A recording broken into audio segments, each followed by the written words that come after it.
Boa noite a todos. Vamos lá.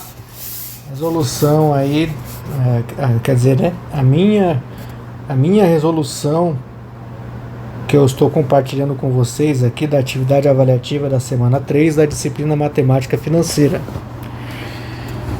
O tema dessa semana é índice de inflação, né? Cálculo de variação de inflação, taxa de inflação e como ela influencia no cálculo da obtenção de juros real, ganho real, né? E um outro assunto foi o fluxo de caixas, envolvendo cálculos com pagamentos periódicos e repetitivos, né? Pagamentos ou recebimentos, né? Já começamos a trabalhar com a noção do fluxo de caixa. Então o sistema aqui de resolução vai ser similar ao da semana 2. Aqui é a minha paleta aqui do Notes, já com as questões coladas, né? As perguntas aqui coladas. Eu só vou fazer a resolução da forma como eu fiz, usando calculadora científica, e quando der, e dessa vez vai ter mais chances de usar, vamos usar a calculadora financeira, tá bom? E agora vocês vão ver o quanto, quando entra nesse assunto dessa variável PMT, né, que é a parcela do fluxo de caixa, você vai ver o quanto a calculadora financeira nesses casos ajuda e muito, já que é muito mais dificultoso fazer na mão isso, apesar de ser possível também, tá? Vamos lá. Primeira questão, as questões que envolvem em geral taxas e índices de inflação, elas são mais tranquilas, né? Nessas a gente nem precisa tocar na calculadora financeira. São basicamente cálculos que envolvem variação de um valor para outro e correção de valor. E só ficar atento nas bases, ficar atento no que está sendo pedido, que você acerta, tá? Essas questões de inflação, revendo as aulinhas de matemática básica lá do semestre passado, você conseguiria resolver sem assistir a aula específica desse assunto. Mas é bom que a gente já vai se familiarizando aqui com as nomenclaturas, né? Os tipos de taxa, né, os índices de inflação mais usados aqui no Brasil e a forma de cálculo. Então aqui a pergunta 1, ele dá um quadro, né, com a evolução, com os índices, né,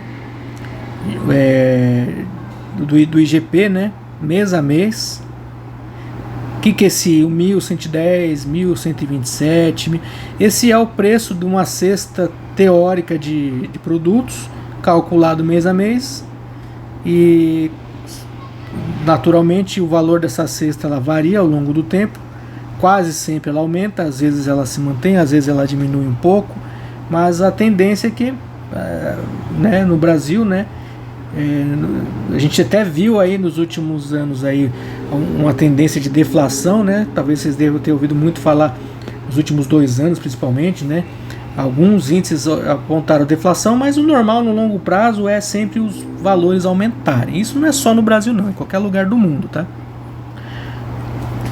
Então, o que é pedido aqui? Ele calcula a taxa de inflação por esse índice de janeiro até junho.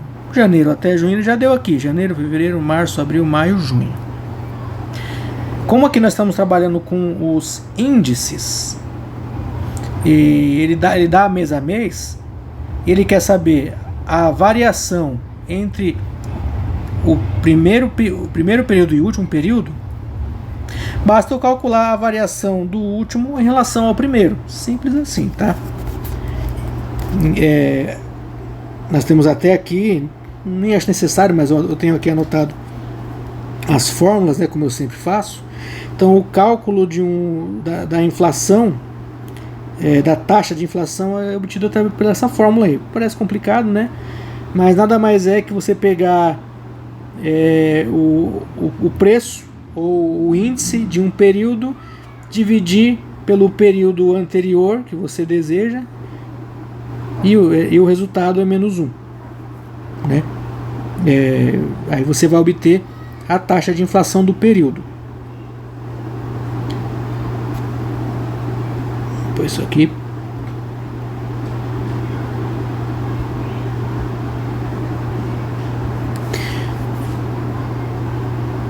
Então a gente faz assim, pega o cálculo do Izão aqui, é igual ao período, o último período, né, que é junho, que é 1173,83, divide pelo primeiro período, que é janeiro, 1110,40, tudo isso aqui menos 1.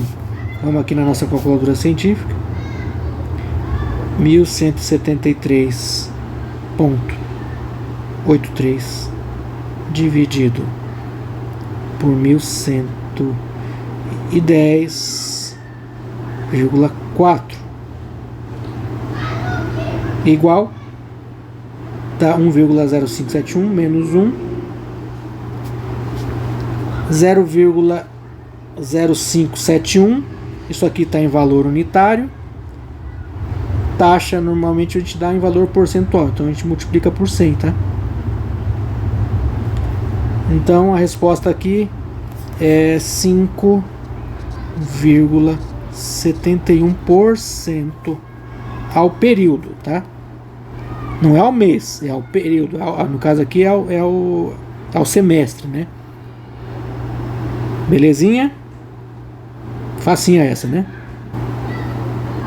Lembrando que aqui eu coloquei 5,71. Se lá nas alternativas tiver 5,7, não estou bem lembrado, né? A resposta é essa, 5,7 ou 5,71, depende do arredondamento utilizado nas alternativas. Pergunta 2.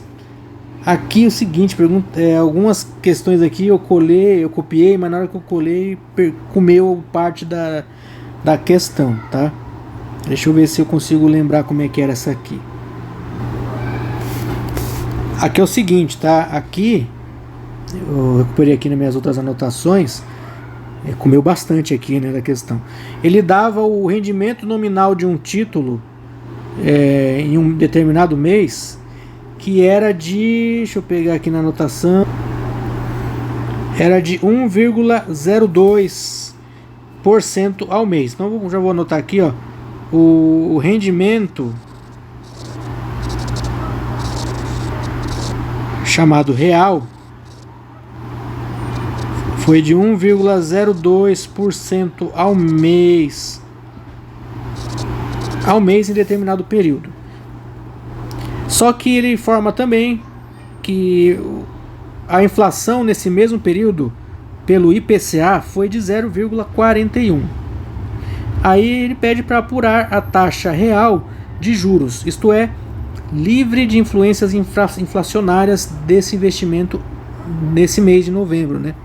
Que é o mês de referência aqui. Então nós temos uma fórmula para a taxa real. Eu tenho ela aqui anotada também, ó. Apesar de que, se você usar o raciocínio, também você consegue chegar. Mas a fórmula da taxa real é isso aqui. É 1 mais a taxa nominal dividido por 1 mais a taxa de inflação do período menos 1. Tá? A taxa nominal ou real, né? Aliás, o termo correto aqui eu usei errado. Não é real, é nominal. Desculpe. Não é rendimento, é taxa. Então a taxa nominal no período foi de 1,02. A inflação foi 0,41. Ele quer saber a taxa real. Então, como nós vimos, a fórmula seria da taxa real, porque R igual 1 mais essa taxa nominal aqui, que é 1,02. 1,02 eu já vou botar aqui 0,02 dividido por 100 em termos unitários, né? Então fica 0,0102 dividido por 1 mais a taxa de inflação, que é 0,41. 0,41 está em porcentagem, divide por 100. Em unitário é 0,0041. Isso aqui para errar é uma beleza, gente. Quando a taxa é 10%, 1% é mais fácil. Agora, quando já é quebrada assim, para você transformar esse 0,41 em 0,041 é 1,2, viu? Mas o correto aqui em unitário aqui é 0,0041, tá? Tudo isso aqui menos 1, nós vamos ter a taxa real. Não vamos sofrer, vamos fazer direto isso aqui na nossa científica. Abra um par então, 1 mais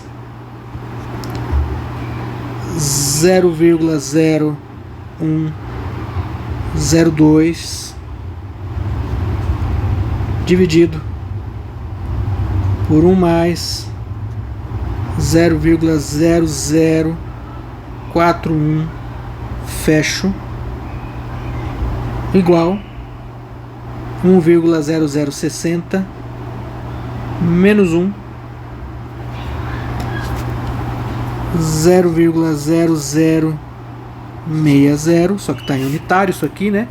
Taxa, normalmente a gente dá em porcentagem, multiplica por 100, 0, aí vai depender do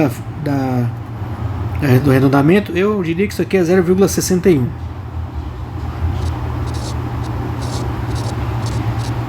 0,61% ao período aqui, que no caso é ao mês, tá? Foi um período de um mês. Beleza? Também tranquilinha. Vamos para a pergunta 3. Vamos lá. A pergunta 3 ela fala sobre aquele assunto da relação da taxa de inflação com a perda do poder de compra. Isso aqui me tem muito fixado na mente uma aula que eu tive há mais de 20 anos atrás, um professor de economia que eu tive na graduação de administração que eu fiz. Era um professor muito bom, não me esqueço nunca dele. E ele, na primeira aula que ele tocou no assunto inflação, ele lançou essa pergunta para a galera. Ele falou: gente, alguém sabe o que é inflação? E alguém respondeu: professor, inflação é a perda do poder de compra. E ele falou: não é isso.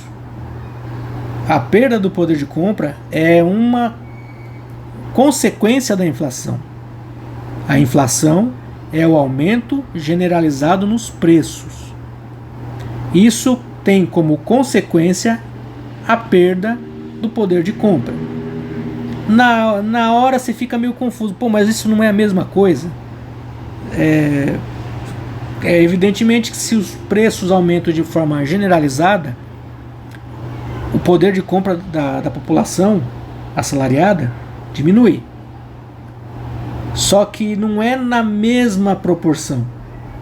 Não é assim, não é direto assim. A inflação aumentou 10%, o seu poder de compra caiu 10%. Não é. É só você pensar.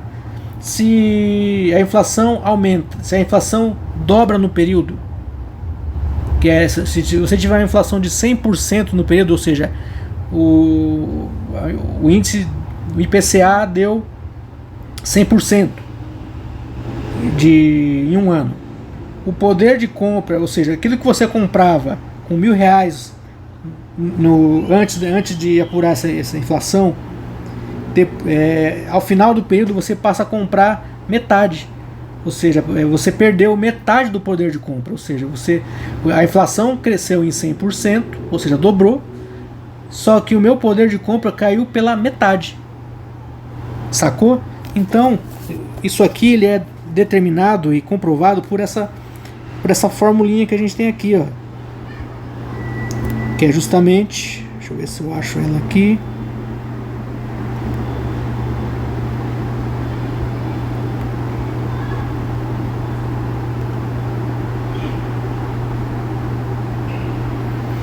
Aqui é a taxa de desvalorização da moeda. Parece uma taxa complicada, mas é só pensar. Aqui está até o exemplo aqui, né? Se em determinado período os preços em geral dobraram a inflação de 100%, a capacidade de compra das pessoas reduziu em 50%, ou seja, o poder de compra caiu pela metade. Isso parece óbvio depois que você lê, mas não parece tão óbvio quando a gente para pensar, poxa, a vida inteira eu achei que se a inflação aumentasse, sei lá, 50%, eu ia ter um poder de compra caindo em 50%. E não é bem assim, o cálculo não é esse. Para você saber qual é a perda, qual que é a taxa de desvalorização da moeda dada uma taxa de inflação, tem que fazer esse cálculo aqui que é bem simples, que é a taxa de inflação sobre 1 mais a taxa de inflação. Tá? Essa é a fórmula que a gente vai usar. Taxa de inflação dividido por 1 mais a taxa de inflação.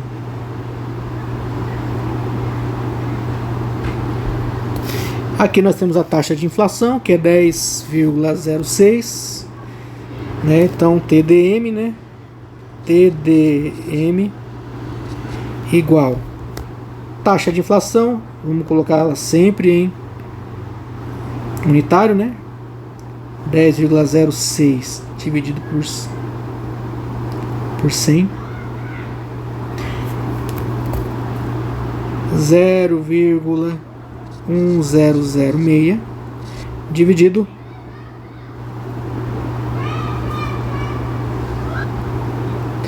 por 1 mais a taxa de inflação. 1 mais 0,1006. Vamos fazer isso aqui na nossa calculadora.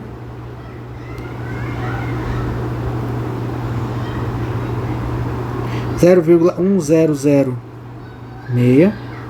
dividido, abro parênteses, por 1 mais 0,1006, fecha parênteses. Aqui está 0,0914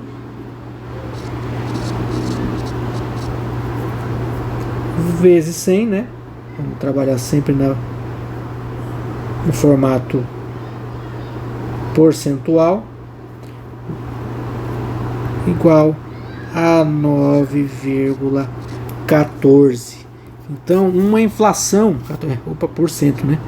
Porcento. Então, uma inflação de 10,06% no período teve como consequência uma perda, uma desvalorização, né, uma taxa de desvalorização da moeda de 9,14. Beleza? Ah, mas é a mesma coisa. Mas quando o valor é na casa dos 10%, beleza. Não parece muita coisa, mas reparem que quanto mais vai aumentando, se for uma inflação na casa dos 100%, por exemplo, esse TDM chegaria a 50%. Então a diferença já ficaria bem significativa. Muito bem. Vamos para a próxima. Vamos para a quarta questão. A quarta questão é interessante. Ela envolve um conceito também que eu aprendi há muito tempo atrás. Eu não sei se foi adotado aqui com esses termos, mas isso aqui eu conheço como renda perpétua. Renda perpétua. Por quê? É bem simples calcular isso aqui, tá? Não precisa nem recorrer à fórmula, não. Tem uma formulinha, mas ela é muito simples.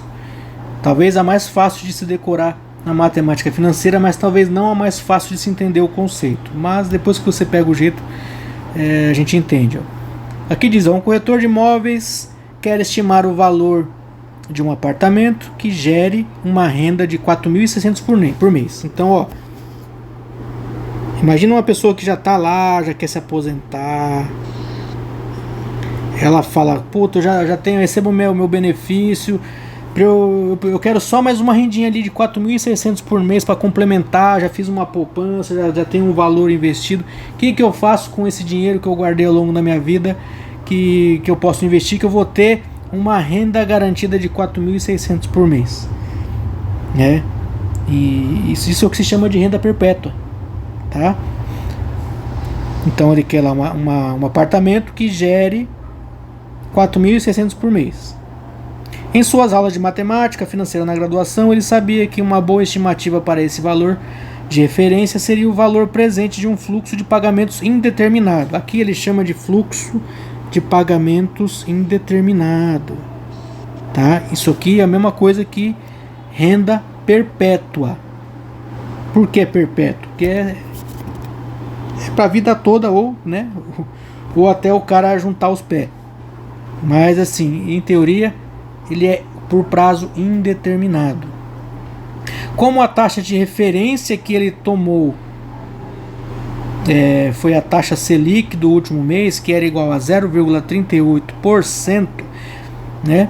Assinale a alternativa que apresenta a estimativa correta, que é o seguinte: a formulinha básica para renda perpétua, para você, na verdade, o que ele quer saber?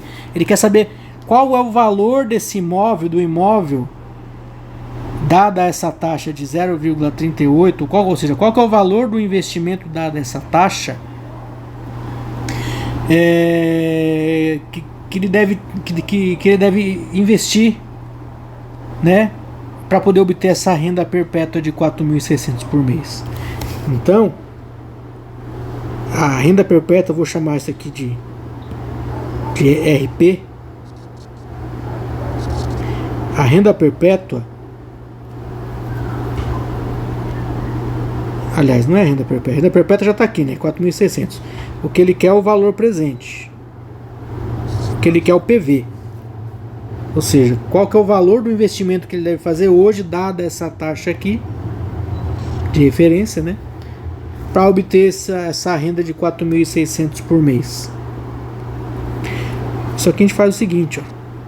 Pega o valor da renda mensal, que é 4.600, e divide pela taxa. Obviamente a taxa em valores unitários, 0,38 dividido por 100. O que eu fiz aqui? 0,38 dividido por 100 é 0,0038, tá? 0,0038. 4.600, né? 4.600 dividido por 0,0038 igual 1.210.526,32, arredondando, vai. 1.210.526,32.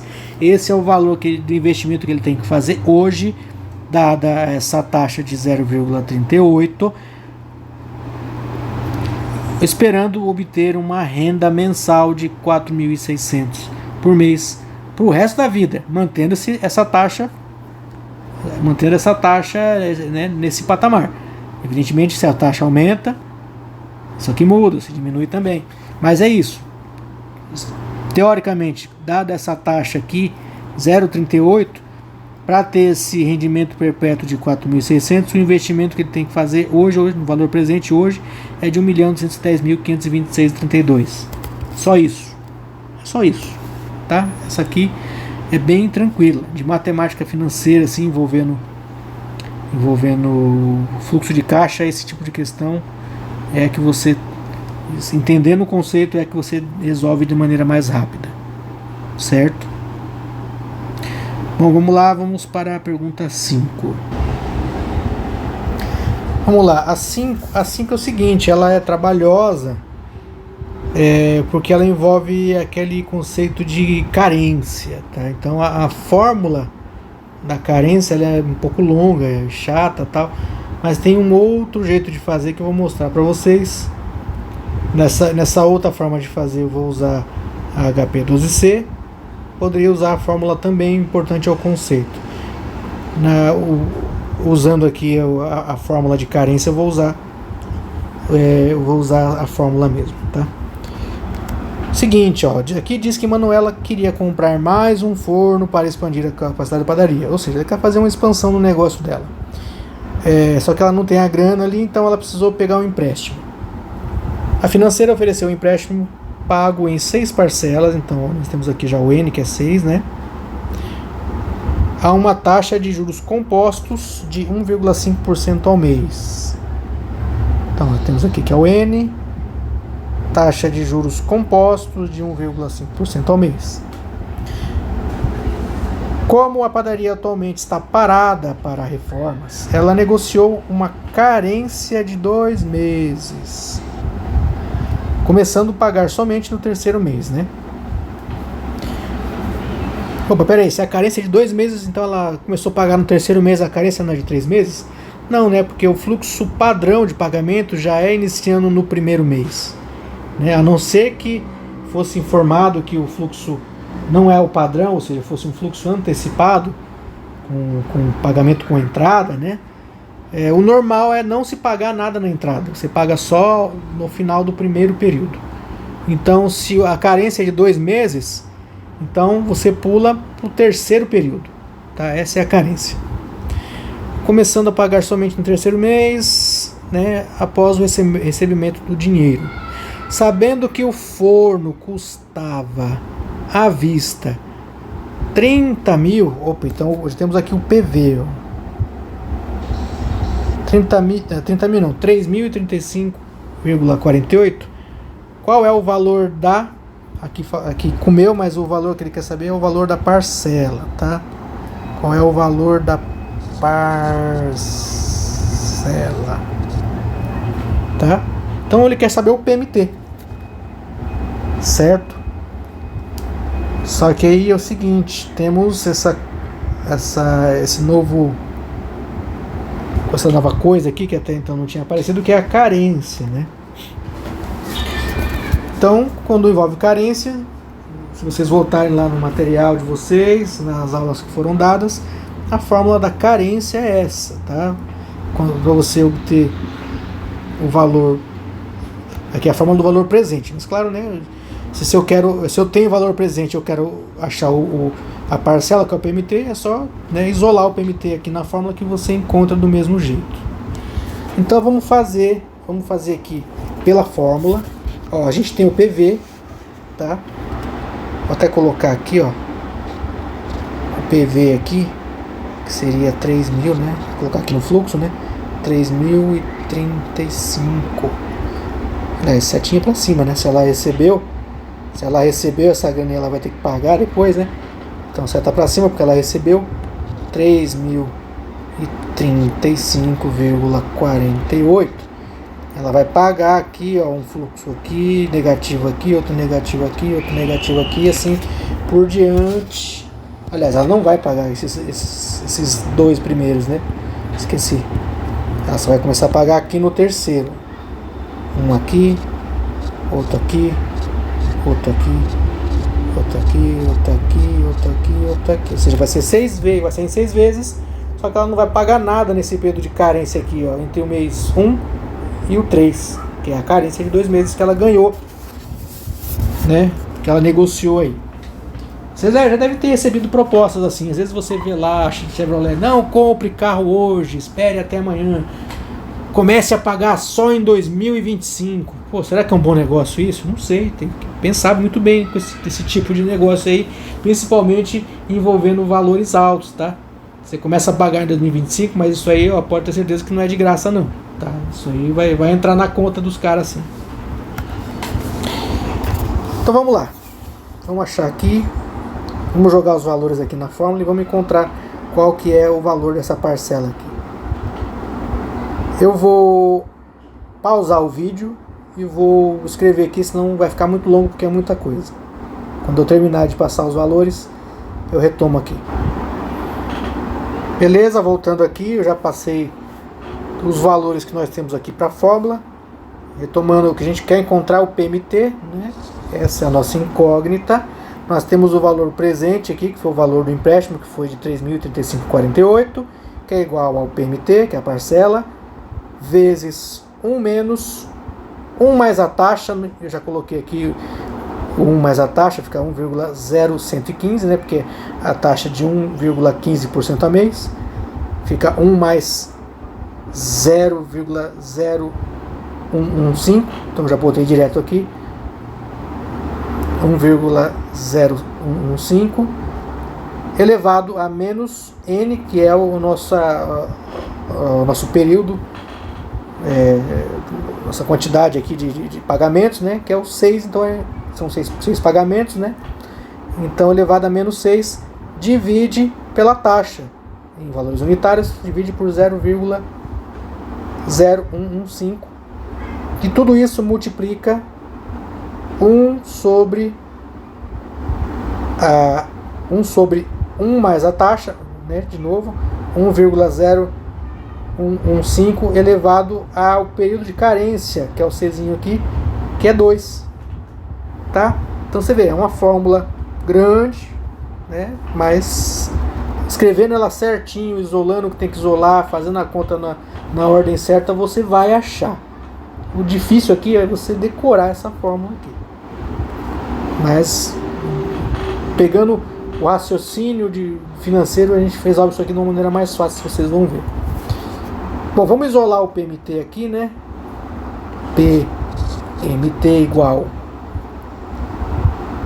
3.035,48, que divide tudo isso aqui, ó. Ele vai dividir tudo isso aqui. Como eu sou espertão, eu vou copiar isso aqui.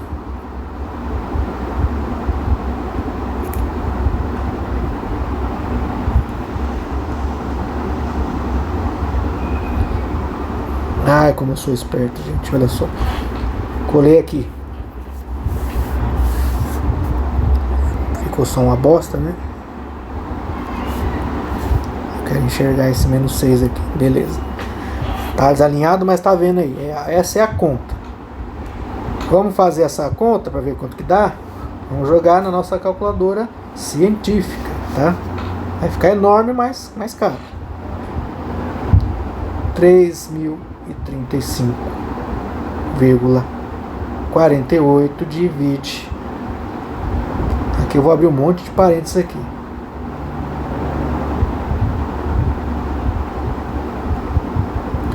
Um menos,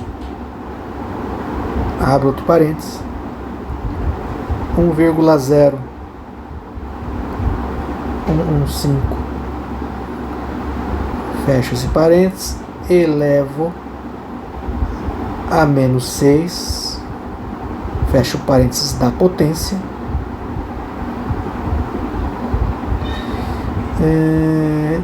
tudo isso daqui, esse aqui eu vou fechar um parênteses. Tudo isso daqui dividido por 0,015, né?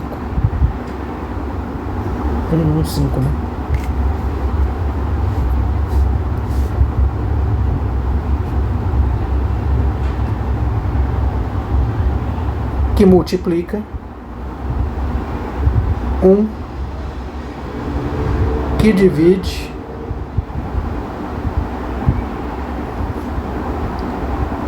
1,0115, fecha parênteses, elevado ao quadrado, porque aqui já posso pôr direto aqui, elevado ao quadrado, e fecho esse parênteses aqui. Se eu fiz tudo certinho, com essa conta enorme aqui, essa é a resposta. Algo deu errado aqui, algo de errado não está certo aqui, certo? Vamos lá, vamos começar de novo. Então assim, vocês veem que aqui não é errar também. Então, mas o importante é identificar o erro antes de seguir em frente. Quando eu vi aquele valor absurdo de milhões ali, claro que não podia ser a resposta certa, né? Para evitar isso, vamos fazer, né, voltar lá para a nossa aula de pensamento computacional. Vocês lembram, né? Quando você tem um problema muito grande, a melhor forma de você resolver é diminuir ele em partes menores, né? É isso que a gente vai fazer. Vamos dividir esse problema em partes menores que fica mais fácil. Então o que eu vou fazer? Eu vou primeiro resolver, já que é tudo multiplicação aqui, é muito mais fácil eu resolver primeiro essa expressão aqui, depois que eu multiplico essa expressão aqui, depois o resultado eu passo dividindo aqui por 3.035, vai ficar muito mais fácil e vai dar certo, tá?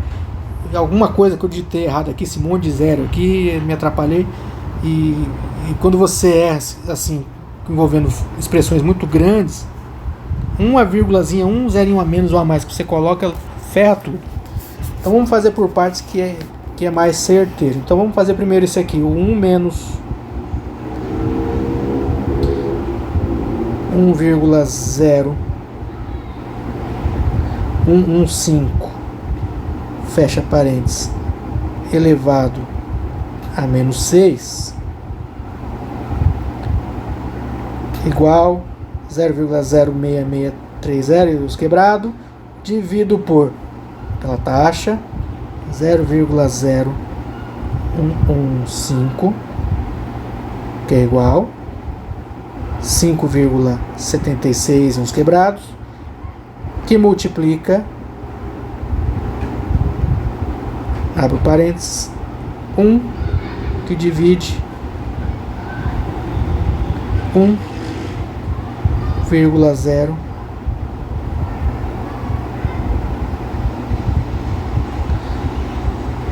115, fecha parênteses, elevado ao quadrado, fecho. Então tudo isso daqui, ó, dá 5,635360 e os quebrados. Então vai ficar, isolando aqui o PMT, fica 3.035,48 dividido por 5,6353.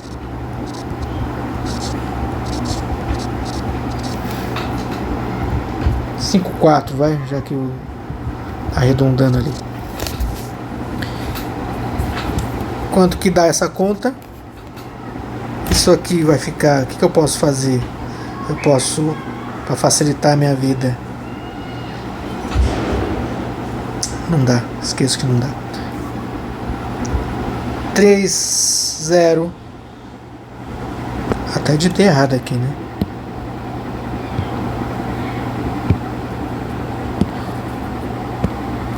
É 3035, né? 3035,48, esse é o valor presente.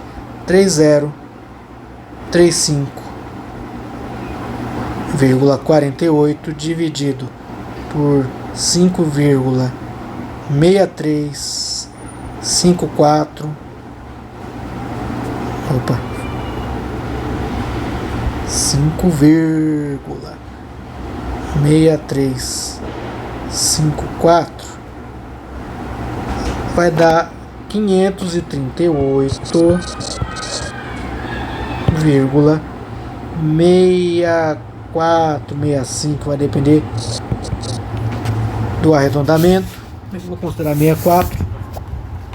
Essa é a resposta, tá? Essa é a resposta da parcela dada essa carência aqui,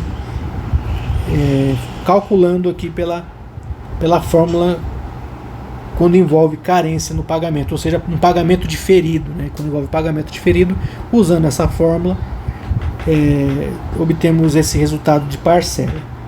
Mas eu tenho um outro jeito de fazer que particularmente eu gosto mais, eu prefiro, tá? Esse o professor até explicou na hora lá também, né? Na videoaula que ele fala sobre esse tipo de problema, ele fala sobre essa outra forma de resolver também. Para ganhar tempo aqui, dessa vez eu vou usar a HP, tá? Mas vocês podem usar a fórmula do valor presente, do valor futuro, de capitalização composta, que não é difícil, né? Mas vocês vão ver que vai chegar no mesmo resultado. Qual que é a ideia aqui? Deixa eu dar um pause aqui só para respirar um pouco. Então vamos lá. Então, eu sei que talvez na teoria Não é exatamente isso que acontece, mas na prática funciona. Nós temos uma carência de 2 meses, certo? Qual que seria o habitual? O habitual seria eu pegar esse empréstimo, receber aqui na data 0 e começar a pagar na data 1 e terminar de pagar onde? Na data 6, né? Já que o combinado foi pagar em 6 vezes. Então, o natural aqui no meu fluxo de caixa seria receber aqui o empréstimo e começar a pagar aqui a parcela 1 aqui, a 2 aqui, a 3 aqui, papapá, e terminar de pagar aqui, nesse tempo 6 aqui. Então, a primeira coisa que eu faço com esse meu método, eu vou achar o valor da parcela, caso eu pagasse sem carência, eu vou achar um valor de parcela tal. Aí depois, esse valor de parcela tal, eu vou jogar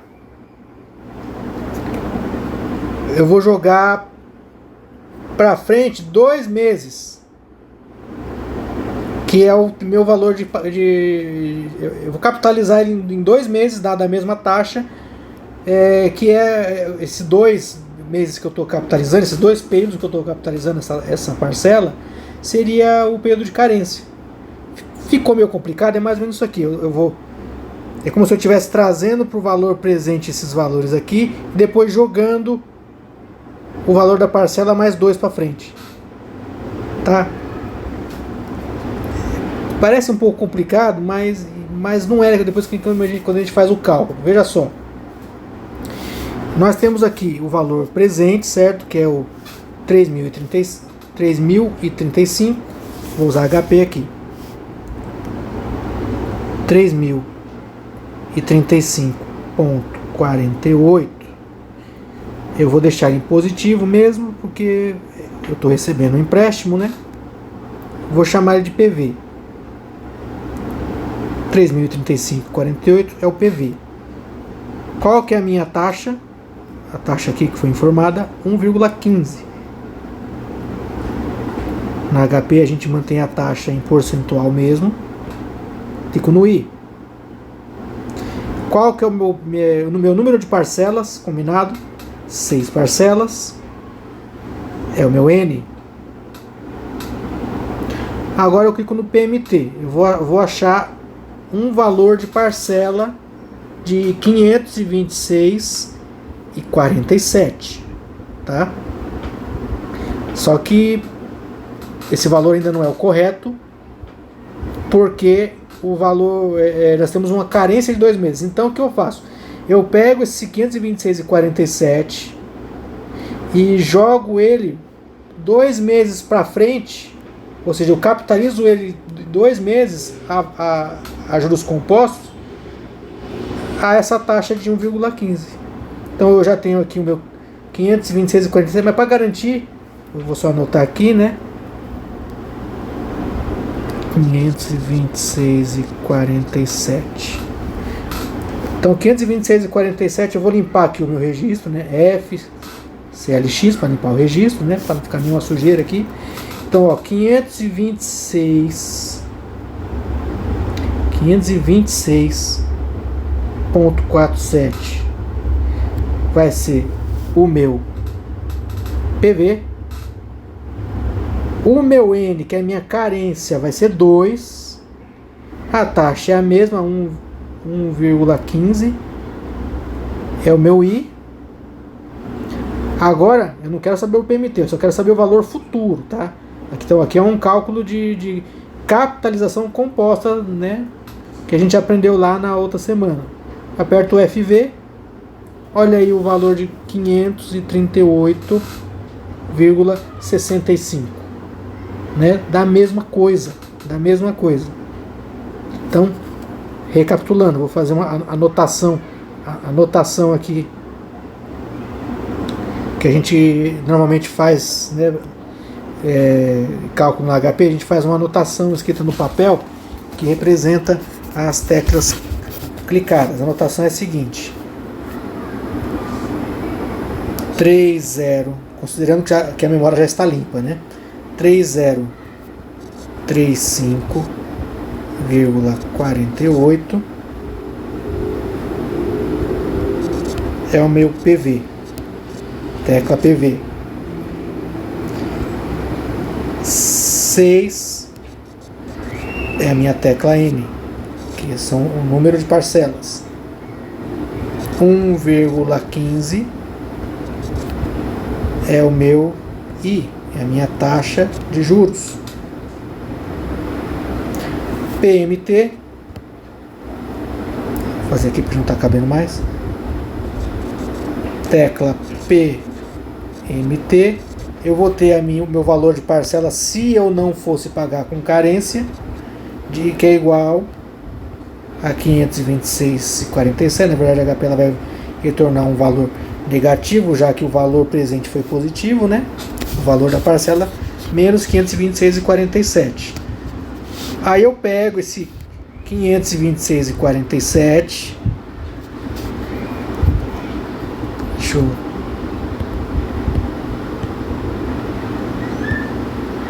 subir isso aqui para caber. Aí eu pego esse 526,47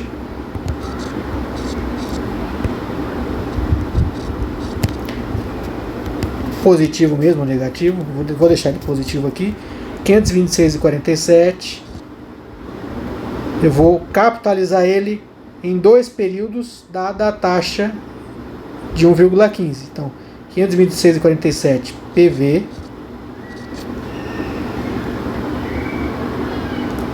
o 2, que é a minha carência, é o N. 1,15 tecla I. Aí eu aperto a tecla PV, né? FV, aliás, para obter o valor do montante desse capitalzinho aqui de 526. O valor FV que é obtido é exatamente uma parcela, agora é a que a gente quer, né? Corrigida, já dada a carência de 500, menos 538,64, uns quebrados, arredondados 65. Tá? Dá para fazer também usando a fórmula, em vez de fazer pela HP, você vai usar aqui, você vai usar a fórmula de valor presente para achar o PMT. Depois você pega o resultado e usa a fórmula de valor futuro para você achar o valor futuro desse 526, capitalizando ele em 2 períodos. Aí você acha o valor da parcela dada a carência de 2 meses. Beleza? Eu particularmente eu vou tentar fazer, né, na minha resolução eu vou fazer dessa maneira, porque eu acho um saco decorar essa fórmula gigantesca aqui do cálculo do diferido, né? Beleza? Aí cada um faz da maneira que achar melhor. Vamos para a próxima. A 6, galera, poxa vida, a 6 eu confesso que eu não consegui chegar na resposta em nenhuma das alternativas que constavam lá, tá? Eu não vou falar que essa questão tem um problema, talvez eu não, de fato, não esteja fazendo do jeito certo. Eu ainda estou esperando alguém, eu sei que teve pessoas que chegaram na resposta correta, né, que já lançaram até em grupos aí já a resposta correta, se não me engano é 1300 e alguma coisa, mas eu não consigo achar de jeito nenhum, de todas as maneiras que eu conheço, inclusive de uma maneira que eu considerei errada, mas eu fiz, mas ainda assim não chego nesse resultado, tá? Eu vou falar aqui como eu fiz e qual que é o resultado que eu obtenho, mas com a ressalva de que pode ser que eu esteja errado o que eu esteja fazendo. Mas também há uma chance de a questão que esteja mal formulada e a resposta correta de fato não esteja lá elencada nas alternativas, tá? Mas eu não posso afirmar, não posso cravar isso, né? Porque eu não sou o dono da verdade. Nessa eu não posso questionar muita coisa, não. Fato é que a única coisa que eu posso falar é que eu tentei de várias maneiras, mas eu não consegui chegar na resposta que consta nas alternativas. Aqui é o seguinte, ele tem um financiamento, né, um contrato, né, de financiamento de carro, que previa uma taxa de 2,6% ao mês, 12 parcelas mensais, de R$ 2.451,96, e o valor do financiado foi de 25 mil. Tá? O valor presente é 25 mil, que é o valor do carro, o valor do bem que ele financiou. Só que ele diz que ao pagar a quarta parcela, ou seja, ele pagou 4 e decidiu renegociar essa dívida,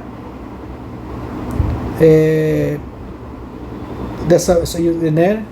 Ele quis renegociar a dívida depois que ele pagou a quarta parcela. Então aqui eu entendo que ele pagou a primeira, que ele pagou a segunda, a terceira e a quarta, nesse valor combinado aqui, né, de 2.451, e chegou lá no fim do quarto mês, depois que ele pagou a quarta, ele renegociou o saldo devedor com o banco, que aceitou renegociar, só que em novas condições, né? Aí o prazo já era outro, né? 18 parcelas mensais, e a taxa já era outra, era de 3,5% ao mês.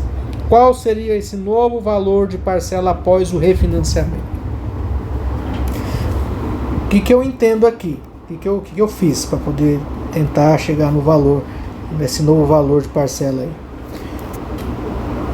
Se ele pagou da primeira até a quarta e renegociou a partir da quinta, só que a partir da quinta, que seria só mais 1, 2, 3, 4, 5, 6, 7, 8, passa a ser 18 a partir da quinta. Primeiro eu tenho que saber, nesse ponto aqui, qual que era o saldo devedor do veículo. Tá? Como que eu calculo isso? Como que eu acho que deve se calcular isso? Eu tenho que pegar cada um desses valores que já foi pago aqui, que foi pago no quarto, para baixo, né? O valor que foi pago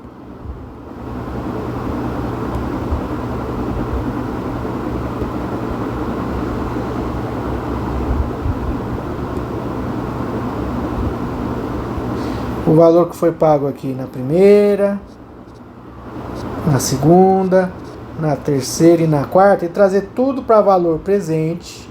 Eu trago para cá para o tempo zero.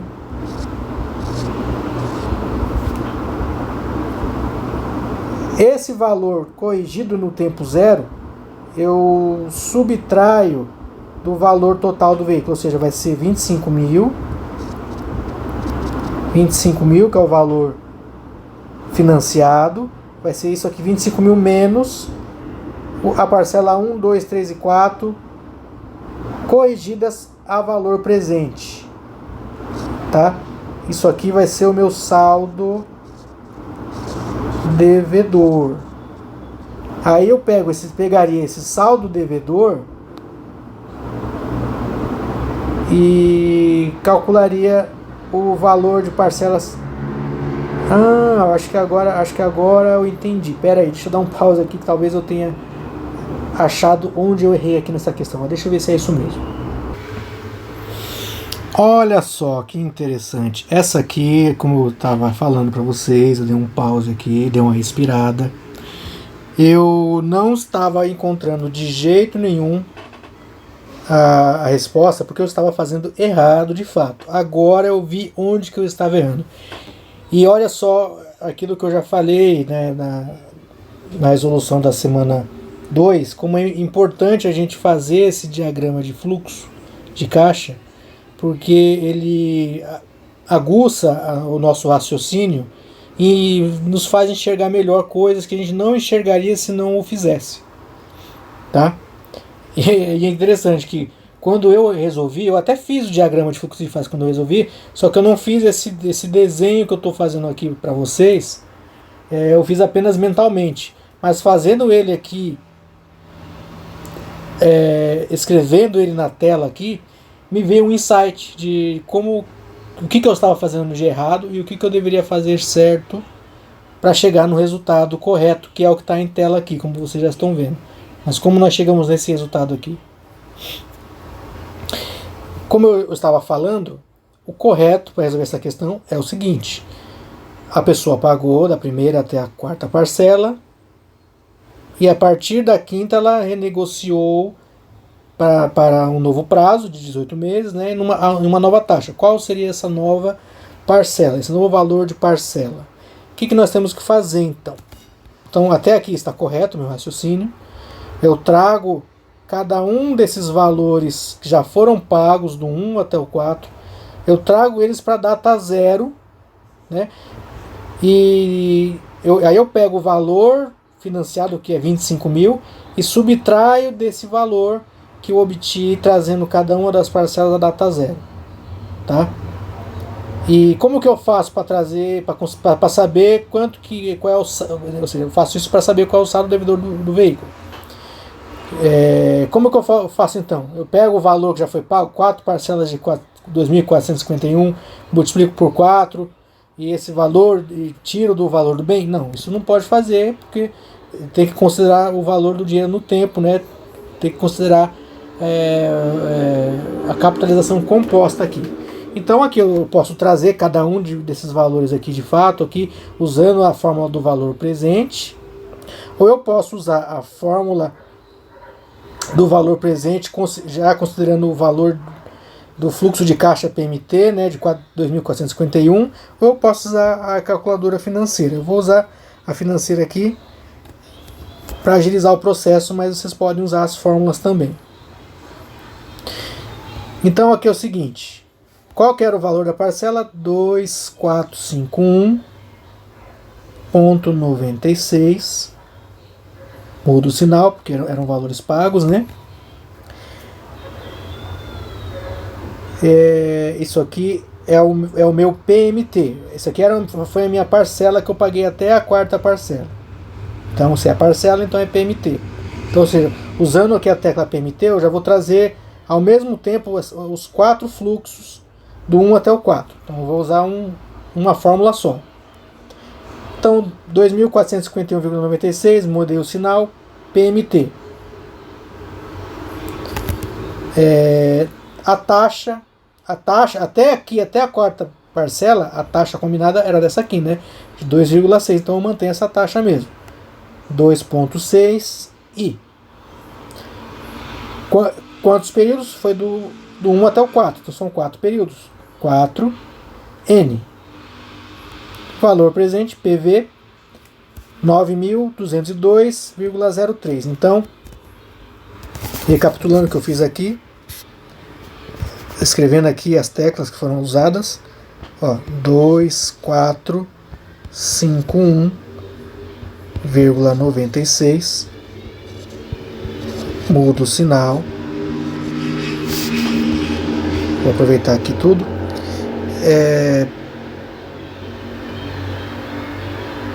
Mudei o sinal. 4 é meu prazo. 2,6 é minha taxa. Qual que é o meu PV? Ou seja, trazendo esses 4 fluxos que já foram pagos para valor presente, 9.202,03. Então, para eu achar, primeiro passo, para eu achar o saldo devedor até a data 4 aqui, na verdade, o saldo devedor aqui, né, considerando aquilo que já foi pago, trazendo para valor presente, é o 25 mil, que é o valor do bem, né, menos isso aqui, tá? Então, já está em tela aqui, eu posso mudar o sinal dele, entra, 25 mil mais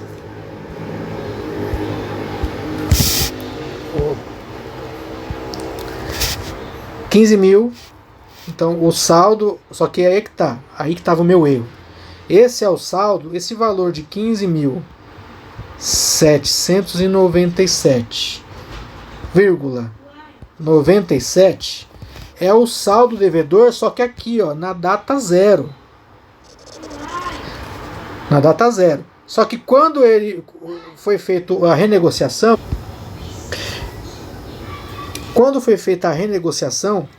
ela vai ser feita para ser paga aqui, ó, a partir dessa data aqui.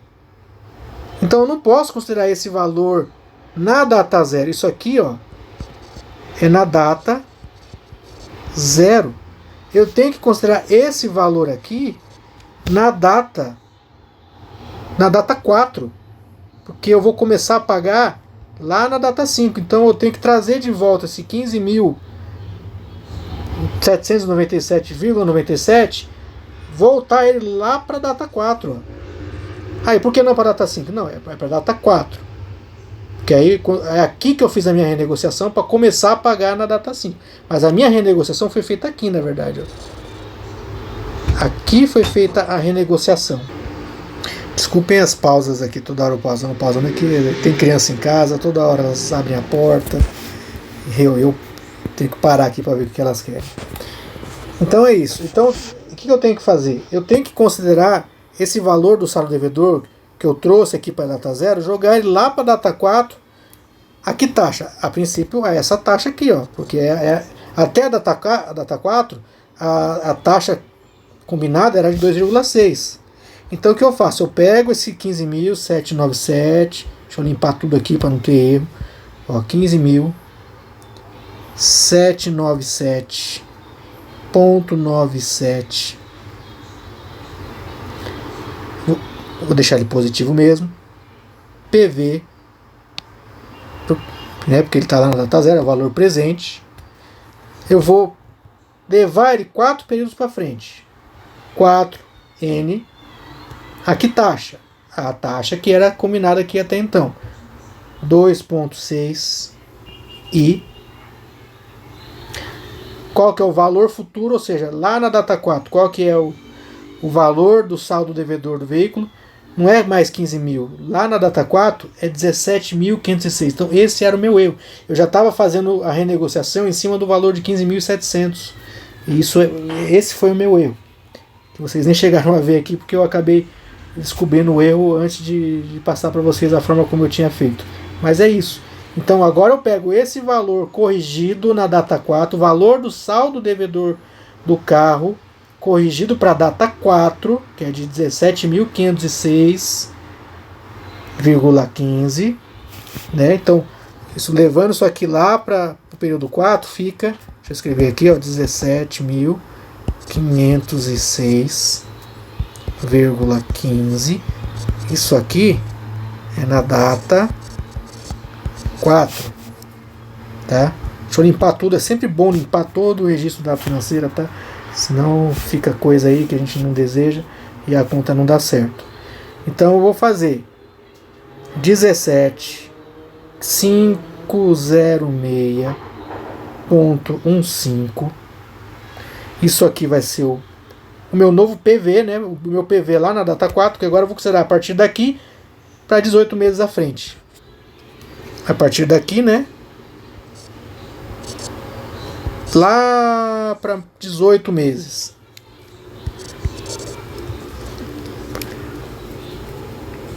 Então eu pego isso aqui, deixa eu fazer de novo, não lembro se eu fiz certo. 17.506,15 é o meu valor presente. Qual que é o meu novo prazo que foi renegociado? 18 meses. Então, para mais 18 meses, é o meu N. Qual que foi a nova taxa que o banco aceitou fazer essa renegociação? 3,5% ao mês. 3,5 I. Enfim, qual que vai ser o meu novo, a minha nova parcela? Clico no PMT. Aí eu acho o valor correto, né? Então, recapitulando aqui, eu peguei esse 17 mil. Deixa eu aproveitar que ele já está aqui. Esse 17.506,15, o meu novo valor presente. 18. Esses colchetezinhos que eu faço aqui é para representar a tecla que é utilizada na calculadora financeira, tá? 18 é o meu novo prazo de renegociação a partir dessa data aqui, data 4. 3,5 ou 3,5 é a minha taxa, a minha nova taxa. Enfim, clico no PMT, a minha calculadora financeira. Eu vou obter esse valor de 1.000, valor negativo, né, que são fluxos sendo pagos, né, de menos 1.327,26, tá? Esse é o valor da parcela. Esse é o novo valor da parcela. Essa é a resposta correta que eu não estava encontrando. E agora, praticamente ao vivo aqui, consegui encontrar com vocês, graças a Deus. Beleza? Vamos lá, vamos para a próxima. A 7 ela é relativamente simples, tá? Só que ela só se torna simples se você entender corretamente o conceito e o que está sendo perguntado. Que não é tão simples assim, porque envolve uma comparação entre dois fluxos para saber qual que é o mais vantajoso, tá? Aqui ele fala, né, com o engenheiro, né? Essa informação dos 1.000 tijolos aqui é só para confundir, tá? Tanto faz se é 1.000, não interessa o que ele está comprando, interessa o valor que está sendo pago de parcela, a parcela e a taxa, tá? Então ele está comprando alguma coisa que vai ser paga em 5 parcelas de 160 sem entrada. Esse sem entrada quer dizer que é o fluxo padrão nosso, né? Que a gente já está trabalhando, que é pagando a partir do primeiro período, né? Você não paga nada na data zero. Então ele quer saber se ele faz pagando dessa forma ou se ele paga à vista, dada a taxa de 3% ao mês. Assinale a alternativa que apresente o maior preço à vista que compensaria a ser pago. A forma como está perguntado aqui está capciosa mesmo, que é para confundir um pouco a mente, né, da gente, mas basicamente o que eu tenho que fazer aqui é saber o valor presente desse fluxo aqui, né, proposto, e o valor presente que ele retornar vai ser o valor máximo que ele deveria pagar caso ele pagasse à vista. Só isso, acabou, tá? Para vocês não falar que eu só estou usando a financeira aqui, eu vou fazer essa aqui baseado na fórmula, que é a fórmula aqui do valor presente, da forma do fluxo de caixa para obter valor presente, né? Que é o valor presente igual ao valor da parcela vezes 1 menos 1, que é 1 menos 1 mais a taxa elevada a menos n sobre i, tá? Vamos só transcrevê-la aqui, ou copiar, né? Mais fácil. Por que não?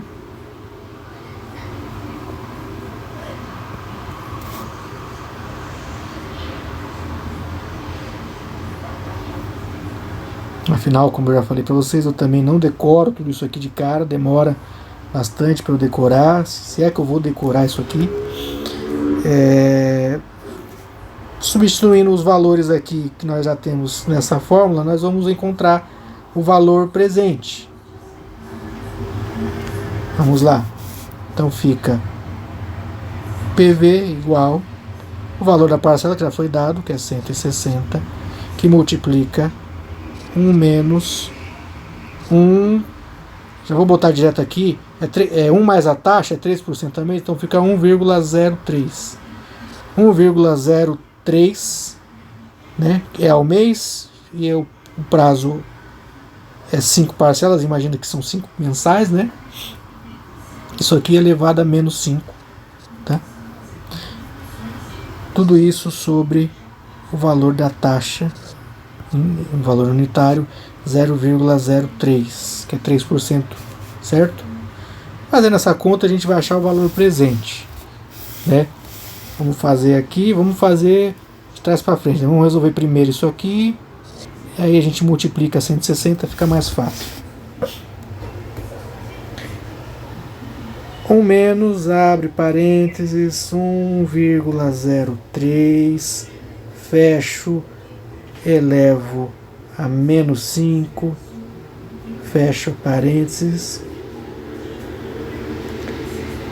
Como eu vou fazer tudo isso aqui dividido por 0,03, vou colocar mais um grupo de parênteses aqui, que é tudo isso dividido por 0,03, tá? Igual 4,58, arredondando, né? Que multiplica 160.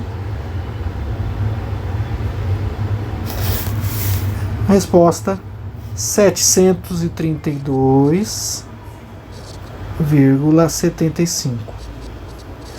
Esse é o valor presente desse fluxo.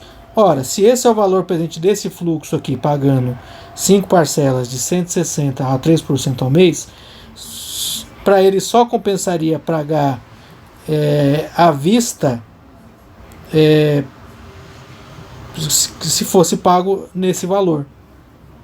O maior preço. Se for mais do que isso, pagando à vista, vale mais a pena pagar a prazo. Se o valor for exatamente igual, né, se o cara fala, não, o valor para você pagar à vista esse, é o mesmo que você pagando em 5 vezes. Então, pague parcelado. Essa análise tem que ser feita, tá? Então, essa é a resposta certa. Questão relativamente simples, se você perceber aqui o que está sendo proposto. Beleza?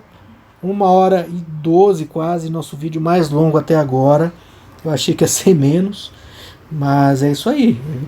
Espero que vocês fiquem bem, entendam, estudem bastante. Matemática financeira não é uma coisa que se aprende do dia para a noite. Requer conhecimentos básicos que a gente muitas vezes esquece ou negligencia no ensino básico.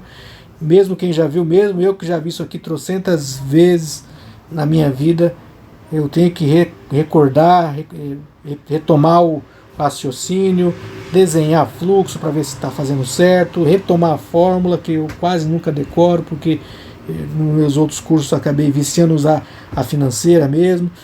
Mas o importante é ter o raciocínio para responder.